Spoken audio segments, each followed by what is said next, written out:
advice given is for general information purposes. All legal cases are different, and you should seek the advice of your own attorney before acting or making decisions. No attorney-client privilege applies to communications on this show, and no attorney-client relationship is created by calling or writing in. Attorney Rominger practices only in Pennsylvania and maintains his primary office in Carlisle, Pennsylvania. Hey, good afternoon. Carl Rominger here, 540-0580. Okay, kids. A court just struck down the recess appointment of several people to the National Labor Relations Board. Somebody cleverly pointed out that if they weren't properly appointed, there wasn't a quorum, and therefore they weren't affected. And the court went ahead and interpreted that, and they've struck it down. So, interestingly, and of course some people have said, well, you know, this can't really be true because, of course, Bush did all these recess appointments. But I've actually read the opinion, and it's interesting because the first possible recess appointment, true recess appointment, would have been perhaps what we call an intercessional recess appointment, would have been 1867, although it's not even clear it was. And then the only other times were two more times under Coolidge and Harding before 1947. So actually, this would just be sort of going back to the way the Constitution was meant to be written. And the idea is, if the Senate is in recess, it means they're really in a true recess, not just breaking from business, meaning they're in between actual sessions. And it sounds silly in a way, but it's an important point because what the court points out is, so if the Senate is, you know, they close business for a day, is that a opportunity for the president simply to appoint people because the Senate's not in session with a lowercase s for the moment? But the Constitution uses session, and they call it the session with an uppercase s. So I'm not going to bore you with all the details, but it looks like the Supreme Court will have to rule on this and decide, do we give it to what's been done for the last, 40, 50, 60, 70 years, and emphasis on that, what the last 10 presidents have done, or do we go backwards and say original framework of the Constitution as supported by the decisions and the actions at the time, the state constitutions at the time, the Federalist Papers, et cetera, should stand? So if you're one of those radical strict constructionists who likes the WHP 580, I know there's a million of you out there, you're going to have to say, no recess appointments anymore. And interestingly, does that mean that anybody that Bush appointed? No, because what happens is recess appointments fade because they're only good. It's a commission that's good till the end of the next session with a capital S. So if Congress is out of session, you recess appoint somebody, they're in, but they're only until the end of the next session, and that's as long as they would remain. So a lot of those things clean themselves up. So it's not like there's going to be a lot of things upset. However, it looks like the National Labor Relations Board, some of their decisions may be overturned on that basis. If you want to call in and talk about all things legal, it's 540-0580. Russell, you're on the air. Yeah, I got the American Community Survey in the mail. I want to know, do I have to fill it out, and will I actually be fined if I don't? Well, we get this question periodically, and the answer is we've looked at the law, and the law does say that you have a mandatory duty to answer the census. There is congressional authority to that end. And the census says that they do not share the data with anybody and that they won't use your individualized data. So, for instance, if you commit or admit to basically something that could be used by the IRS or a criminal prosecutor or state prosecutor, they don't share it with anybody. So since you're not in jeopardy, the right to remain silent is not implicated. So I would say yes. Okay, thank you. All right, my friend. Yeah, a lot of people don't like to answer that. They're kind of paranoid, and I don't trust the government either. And, it's going in some NSA database somewhere. But in the meantime, you can buy from the private sector a gazillion data points on you. So, JCPenney sells all their credit card data and everything about you. They match that up, the companies that buy it, and there's a few of them that run this, they match it up with stuff they buy from every other vendor in the world, and the vendors share back the information. And so privately, amongst the big organizations out there, if they want to know, when's the last time you bought a toaster on a credit card, they'll do it. And then, of course, you drive down the road now with your license plate, and anybody with a camera and a computer can set up an optical character recognition scanner and now read your license plate and just watch for frequencies of license plates. So I can do my own traffic study if I want, or I can just database who drove where. And there's a lot of private individuals doing that. And, of course, if you have one of those Easy Passes, not only does Easy Pass hit, but we can any sensor can pick up easy pass as you drive by. So anyhow, you just start amalgamating all that data, and let's not forget that your smartphone now has a GPS chip in it, hooks into Wi-Fi, has a unique serial number. We can overlay all that data, and the cost of processing and keeping all this data is just about dirt cheap. So just to give you an idea, I was talking to a guy who works for a company, and they do data mining on social media. And some guy was in line at a hotel complaining about how long the line was and how he had paid all this money in advance to go to this really posh hotel and how he couldn't believe what terrible service was. And he put out about 3 tweets. And exactly 5 minutes later, somebody came out from the office of the hotel, found him in the line, and asked him to come over, and they gave him his own check-in, because the software that the hotel was using monitored the social media for references to their facilities, and it has what they call a sentiment analysis. So it could tell that the person was being derogatory about the hotel, and the rest of their data suggested, we know who this guy is. He's actually supposed to be checking in. It flagged it for immediate human review, and voila, he started tweeting about how amazing it was that as soon as they figured out he was there and he had paid all this money for his posh room, he started tweeting good things. So they even have what we call sentiment analysis of your social media integrated with your location and all these other things. So Big Brother's watching you, but more importantly, big government isn't as interested in you as big corporations and big media and big sales. So that's where it's really at. If you have some legal questions, you want to come on the air here, it's 540-0580. Because you want to talk about a divorce, you want to talk about a tree falling down in your yard, who has to clean it up, is that fence over the border, all those things that nicky-nacky little legal problems that you always wanted the answer to. As you know, we answer them here on the air every Saturday. Of course, if you're not sure if you need a lawyer or not, we're happy to help you out there too. I've probably had 3 or 4 consultations this week where, the big question was, do I need a lawyer and what do I do? And of course, in a couple of the cases, I said, come see me. One of the cases I said, here's the guy you're going to go see. I think in about 2 of them, I said, you don't need to do anything yet. I don't want you to spend any money at this point because it doesn't make sense. Sean, you're on with Carl Rominger. Hey, Sean. Sean. Oh, Sean. Gotcha? Yes, sir. All right. Sorry about that. No problem. What's going on? Am I on the air? You're on the air, brother. Oh, I'm sorry. Carl, it's an honor to speak to you, buddy. Hey, thanks.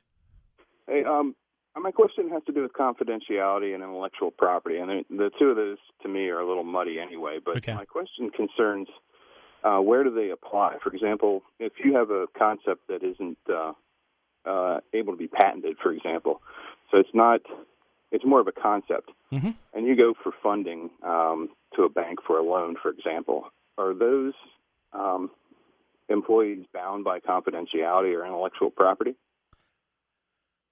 Well, here's the answer. There's fiduciary duties. There are duties that are created. So if you come and talk to me about it, for instance, in the scope of the attorney-client privilege, it's absolute, okay? On the other hand, the bank doesn't have the same level of confidentiality. What you would ask the bank to do usually is sign a non-compete, non-disclosure. Okay. And it's basically a document that says, for a period of so long, you won't divulge anything we talk about or give away any of the business secrets or things that you learn. So not too long ago, I actually, not in my capacity as a lawyer, but in my capacity as somebody they wanted to show something to get an opinion on from a different standpoint than a legal one, signed a non-disclosure. And so then they showed me their product and their business plan, and I conversed about it with them, and that's all I could ever say about it. Okay. And if you had, for example, a private meeting with somebody that could be a potential private investor or a resource for you. You get them all documented down. And that's the thing. You want to be dealing with people, that have some track record or who you could trust. But here's the problem. In business, the people you might need might be a company. You might find out that you need a manufacturing company out of Houston, Texas or something. The only guys who do this stuff, or where you need to talk to this guy about what it's going to cost to get these kinds of parts made, but just asking about the parts might reveal something about the business. So you've got to hope that, A, they're reputable, but, B, you got to put them into a good airtight agreement that at least will allow you to sue for damages later if they divulge it.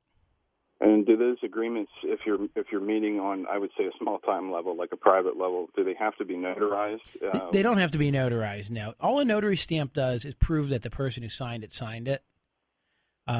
So here's a really good way to do this. Let's say you were going to meet with me. Well, you would send me an email, say, Carl, I know we're meeting on such and such a date. Here's the confidentiality documents for your review. Bring a signed copy along. And my point is, you've now created sort of an additional record besides just the conversation that day, so that later when the guy says, I never signed it that night, you can say, now wait, look at the whole setup here. I'm trying to keep a business product secret. I've said I'm not going to show it to you until you sign this. Obviously, he signed it that night. It's not absolute proof, but it's sure suggestive that was the plan, right? Sure. Yep. So you can build up your record that way if you want as well. Now, there's a new twist to this, and that's called social or angel funds that you're finding on the Internet. Yes, crowdfunding. Yeah, and one of them in particular has a pretty good track record from what I've read of managing the kickoffs that they fund. For example, they'll take maybe 9% of what they call your equity. I would imagine that's basically any profit that you make, or if you start, creating a whole lot of assets, that they have a 9% interest in your business. And what they've done is kind of like a franchise, or they'll coach you and demonstrate some best practices from other people. Mm-hmm. And that's do you have any concern that way, that they look and say, okay, this guy's got a great idea, but he presents it in a way that indicates he can't manage it well. Hold on, I got to go to break. Hold on. Sure.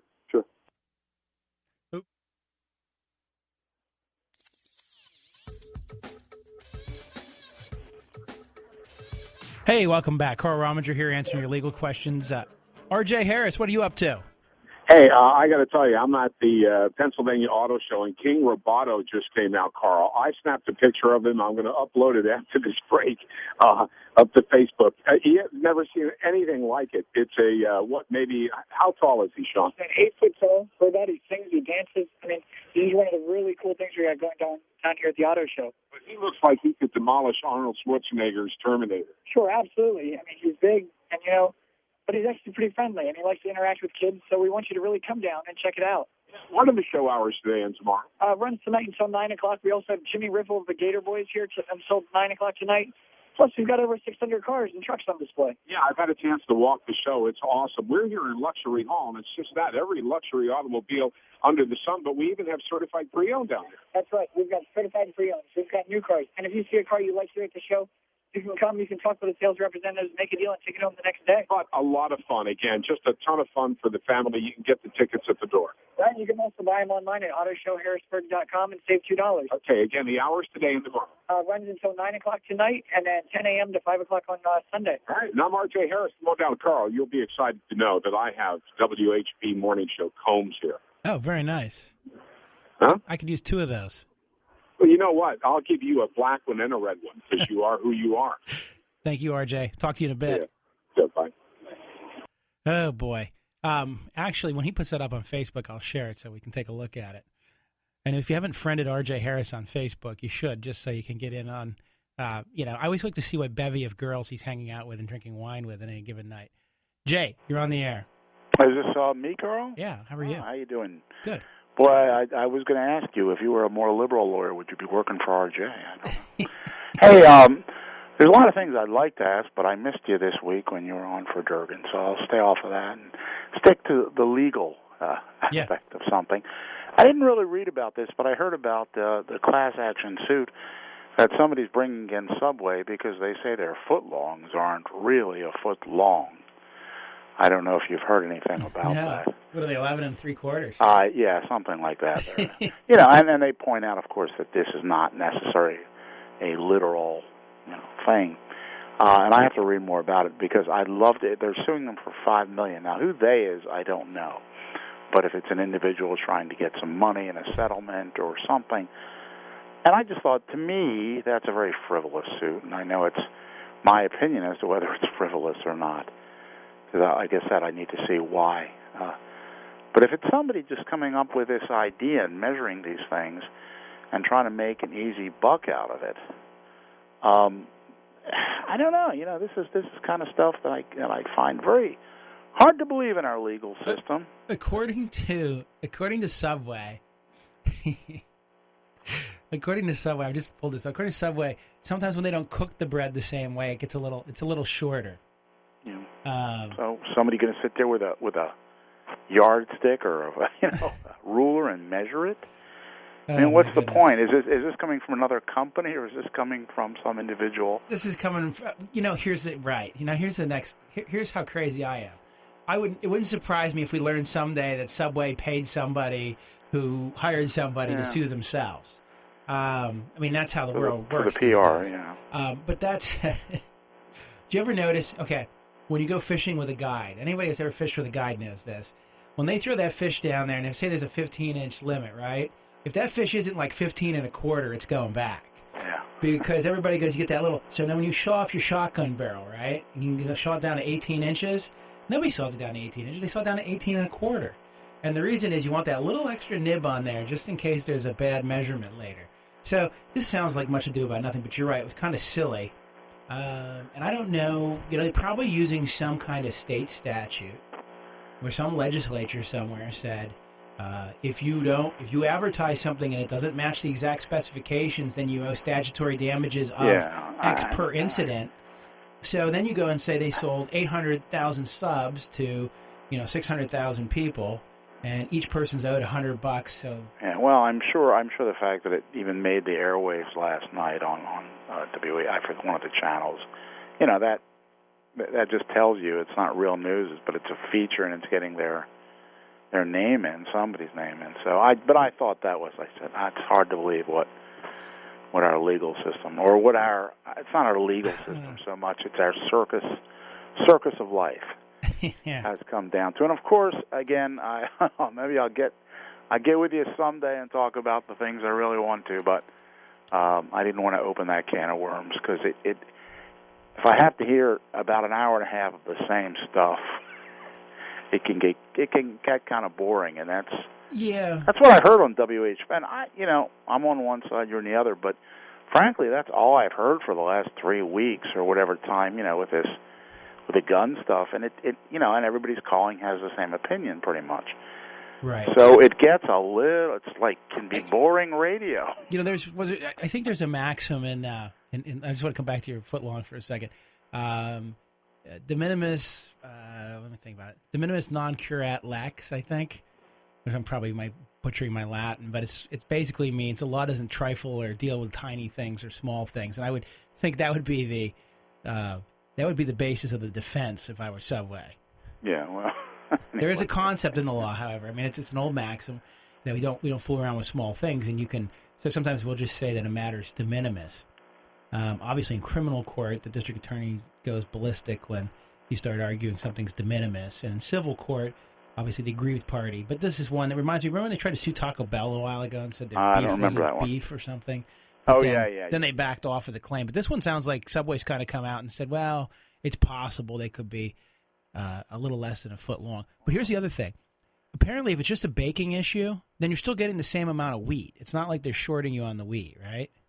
Yeah, well, I mean, you go to buy stuff in the store, and it's a box, and it'd say, uncooked, it might be this much weight. Contents may settle. Remember that. You're not gonna. I mean, normally, normal people wouldn't be sitting there and weighing this stuff and worrying about it. So it may be. It's going to be some sort of hokey thing like that, I'm sure. Maybe I can sue because my peaches and light syrup weigh the same as the peaches and heavy syrup. There you go. Okay. All right, Carl. Take care.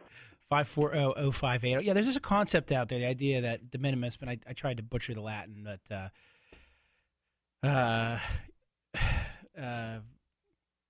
de minimis non curat lex, I think is what I'm trying to say.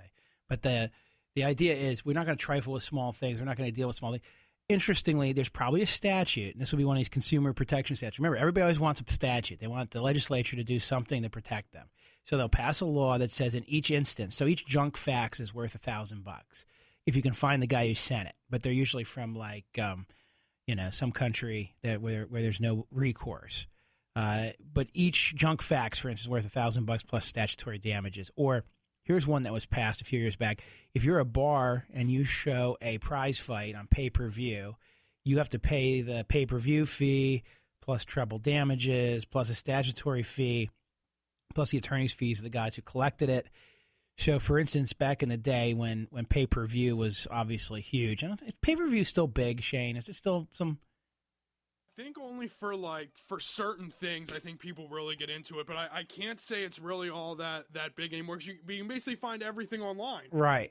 So it's sort of been cannibalized too much, but they would actually, and this goes back to when I was in law school, I would go down and serve subpoenas and actually federal lawsuits for a law firm who represented Don King Enterprises. And what they would do is they'd send private investigators down to Philly on prize night, and they would run around and find bars. There was a list of bars that were approved to show the fight. And if they would go into a bar and find them showing the fight on the televisions when they hadn't paid for the right to show it, they would list the bar, do an affidavit, and then this law firm would file a lawsuit in the Eastern District of Pennsylvania.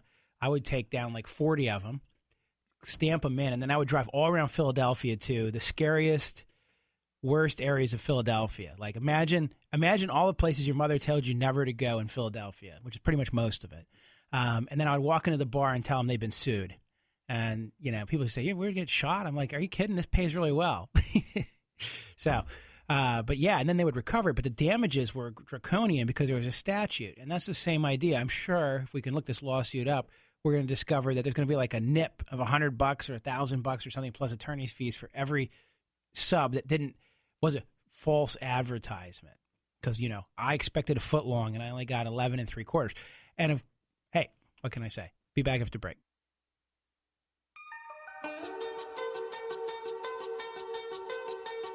Oh, welcome back. Dawn, you want to talk about the subway? Oh, yeah. How are you today? Good. What's going on? Yeah, well, I just, that whole thing with the subway is reminiscent of, you remember the late Andy Rooney on the CBS program? Yes. Yeah, well, he did a little segment that I thought was rather interesting, and it involved how corporate America is getting over on don't they anyhow? But how corporate America is getting over on the American consumer by giving products that are basically the same. Only thing, they'll up the price, like say a yogurt container, right, supposed to contain 8 ounces. Well, they'll up the price about 20 cents or whatever it is, and then what they'll do is they'll repackage it into a 6-ounce container. I mean, it all boils down, Carl, I think, to it's caveat emptor. Let the buyer beware. Well, my friends up in Dauphin are easily fooled by 10-ounce beer cans. Oh, okay. Yeah, I got you. Yeah.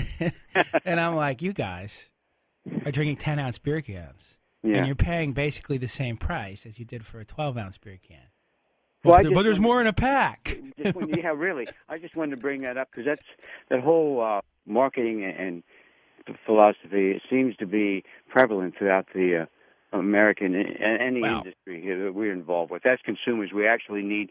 It comes down to personal responsibility. We actually need to pay attention. There actually is. If you go to the grocery store, and probably you know this, you look below each product, and there's a required label there that shows you the true unit pricing, right?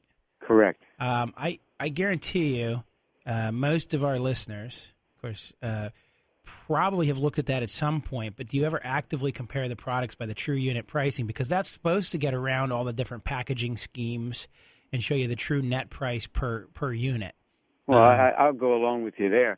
And the old premise is you look at what you're buying, okay, and then you take this into perspective. But a lot of people, they're like, oh, man, I don't have to worry about that. A lot of people, like, with the fine print and everything, it's the same way with you as a member of the legal community. You have to deal with, the different sections and subsections and stuff like that. But a lot of people don't have the time to look at that other stuff, Well, let me give you another famous scam.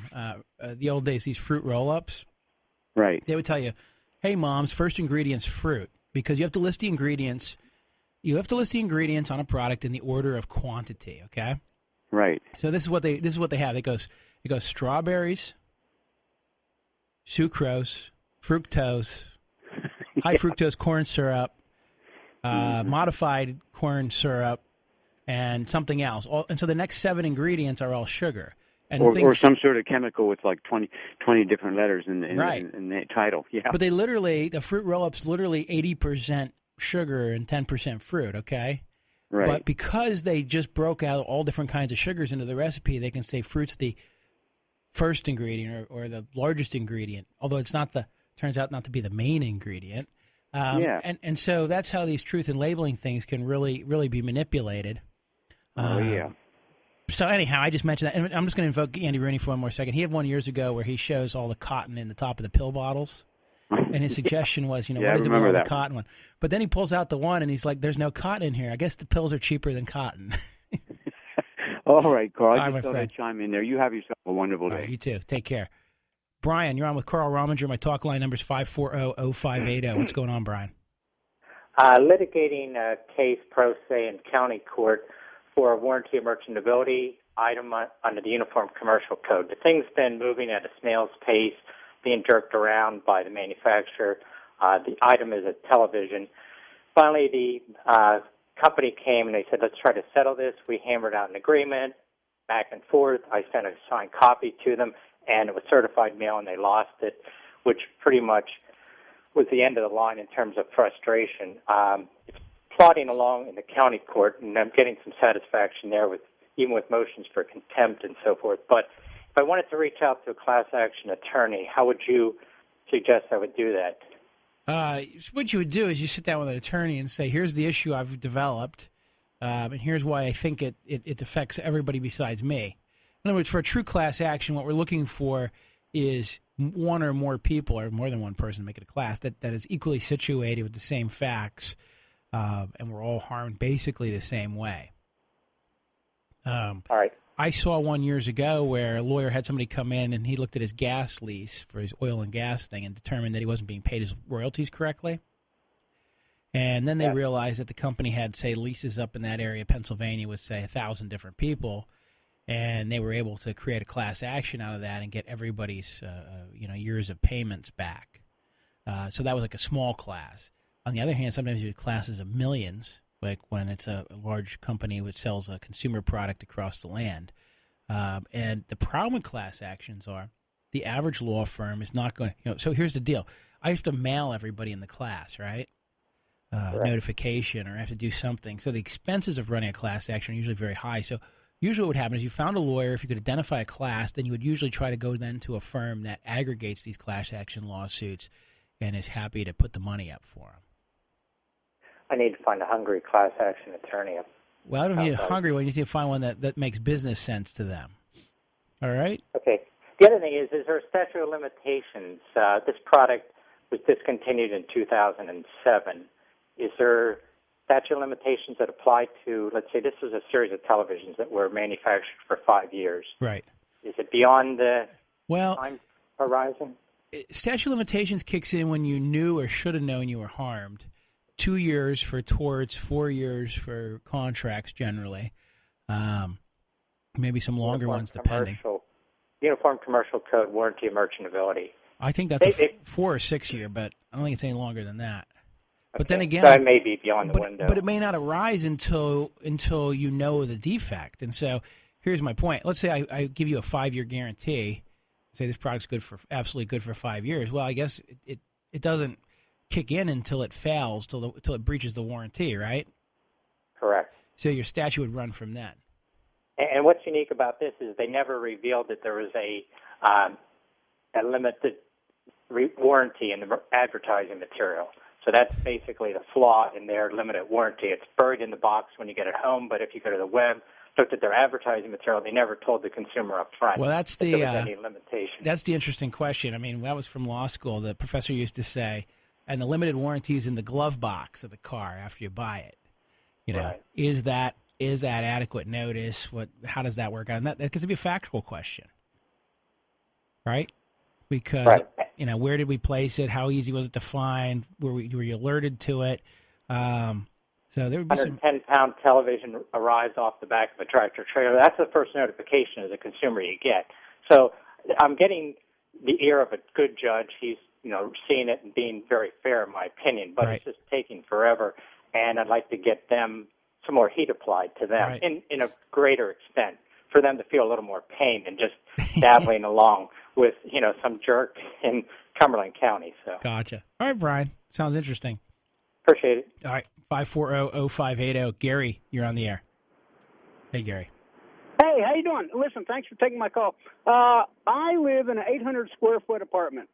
My electric bill for the last 3 months averaged between $65 and $70. I just got my electric bill out of the mailbox yesterday. It is now $170. Okay. I never carry over a balance. I always paid in full every month.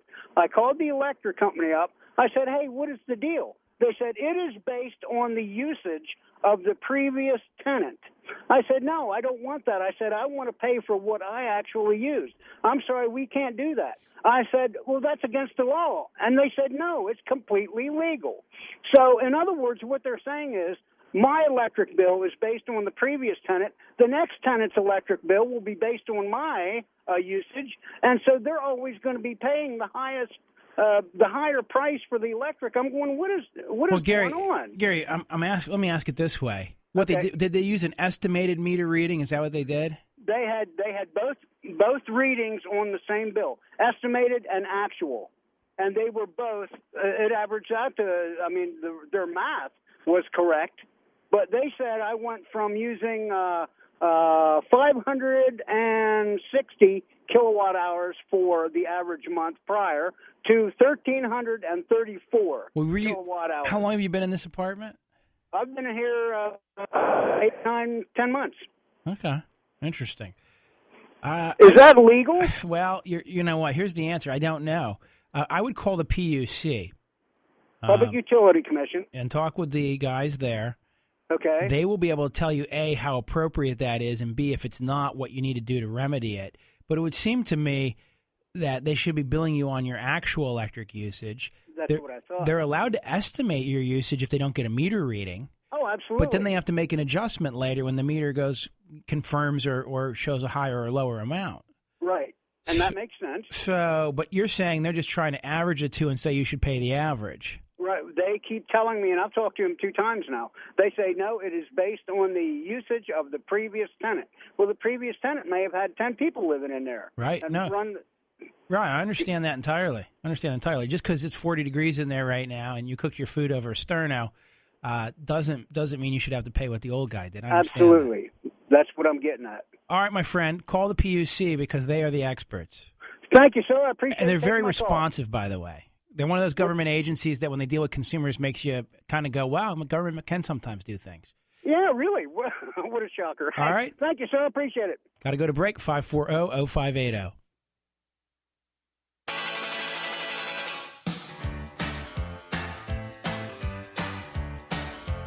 Welcome back. Carl Rominger here. R.J. Harris. Yes, sir. You're out at the auto show. I am at the Pennsylvania Auto Show, and I am with Sean from Motor Trend. And Sean, what is all the entertainment going on out here? Well, we've got so much going on. It's trying to buy 600 new and certified pre-owned cars. We got King Roboto performing right now, and again 2 more times tonight. Yeah, he's loud and he's great though. Everybody's gathered around and they love it. Oh, he definitely draws the crowd. He sings, he dances, he cracks jokes. Something you're definitely not going to want to miss. So 2 more times tonight. 2 more times tonight, and then 2 times tomorrow and Sunday. Okay, that sounds good. Talk about the cars a little bit. We have 600 cars here, but every price range. That's right. Everything from the low teens to stuff well over $300,000. If you're in the market for a small car or a full-size truck, we've got everything there and in between. I think it's pretty cool that Ford's doing test drives, so you can actually do hands-on stuff. That's right. So if you're in the Ford display and you see a vehicle you like, and you want to take the auto show experience one step further, you can take it for a test drive right here at the show. One more thing. I understand that Chevy has some pre-production models here, too. That's right. There's several 2014 models on display, including the new Silverado, the new Impala. GMC has the Sierra, and Mazda has the new 6. All right, again, till 9 tonight, right? Till 9 tonight, and that's 10 a.m. to 5 p.m. on Sunday. All right, come on down. I'm here till 3. Want to see you. R.J. Harris at the PA Auto Show at WHP 580. Now back to Carl Rominger. Take care, R.J. Enjoy that show. 540-0580. Bob. Yes. Okay. Hey, Carl, I love your show. I learned so much from listening to you. Thank you so much. Well, thank you. The last caller sparked a thought that I've been having. I recently moved from Wrightsville up to, I won't say. Anyway, the apartment complex I'm living in my electric bill fluctuates very much. Okay. Now, I know you recommended to the last guy about calling the PUC.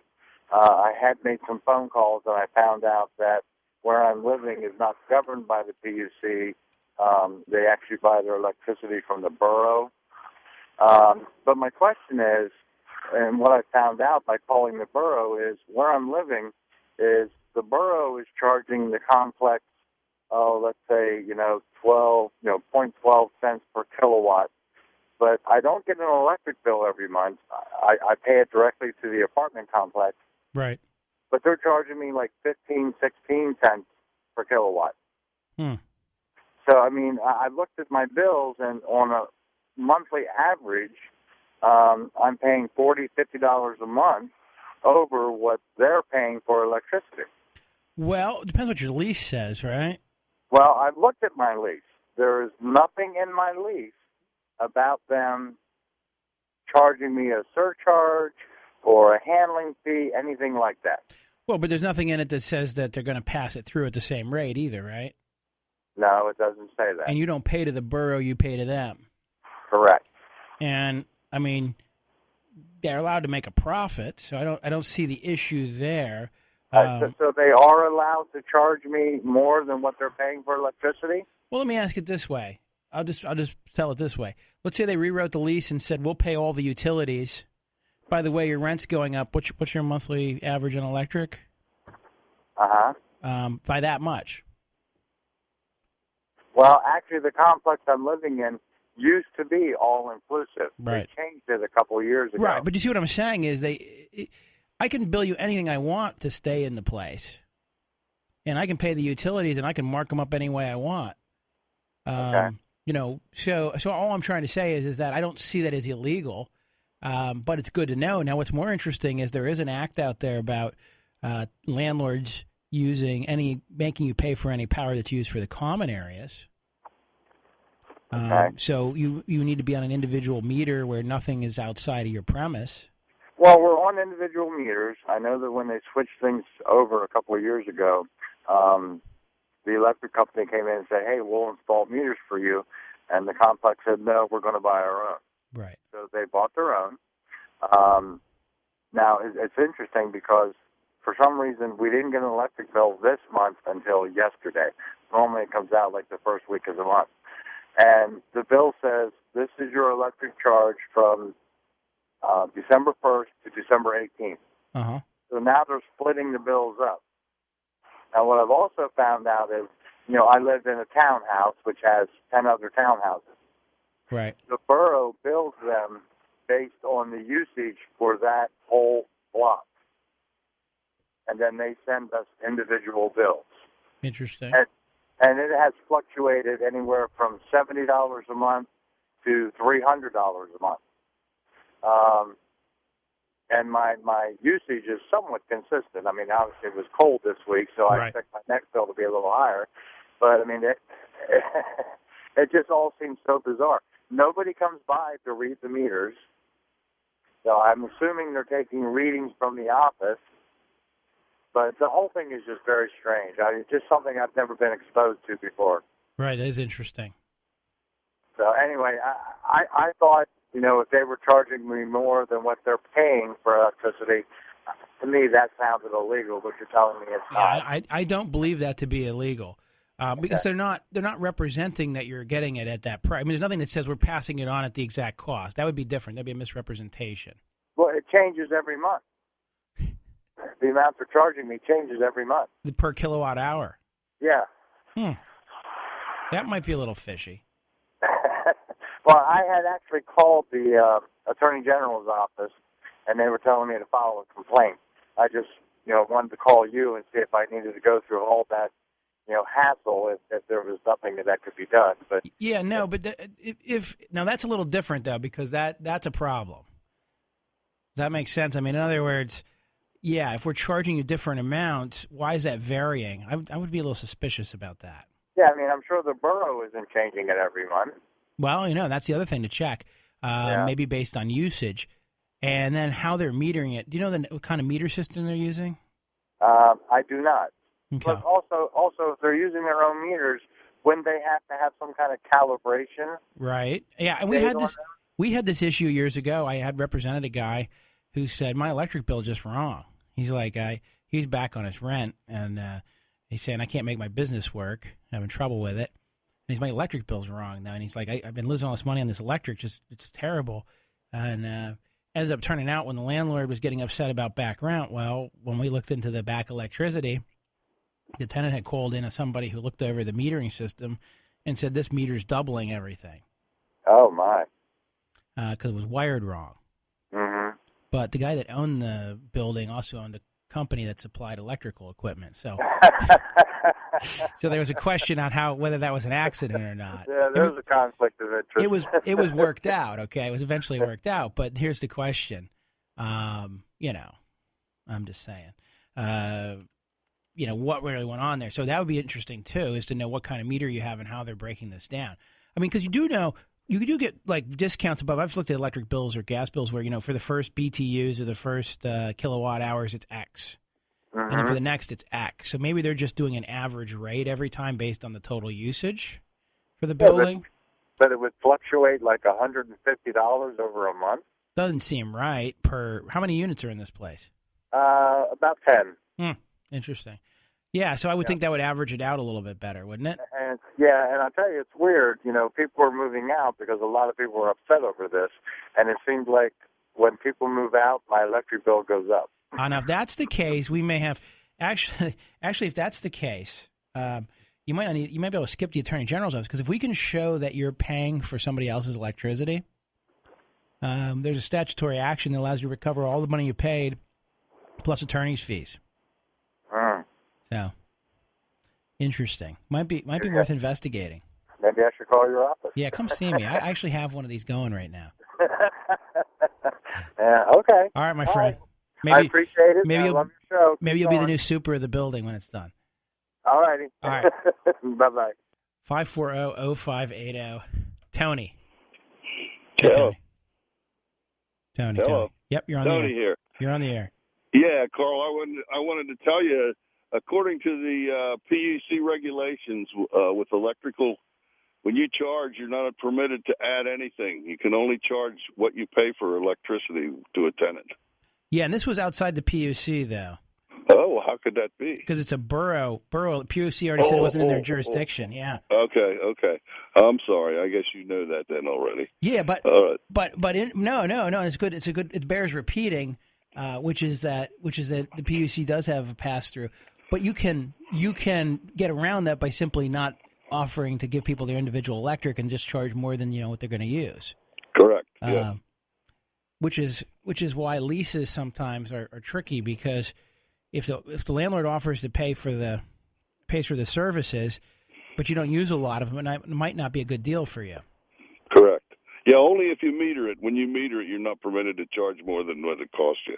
But that's, like you say, if you lump everything together, there's no way of tracking it without a meter. I got to go. I'll be back in the next hour to answer your legal questions. Carl Rominger here. Go to RomingerLaw.com. Office number is 241-6070. See you guys in a few minutes.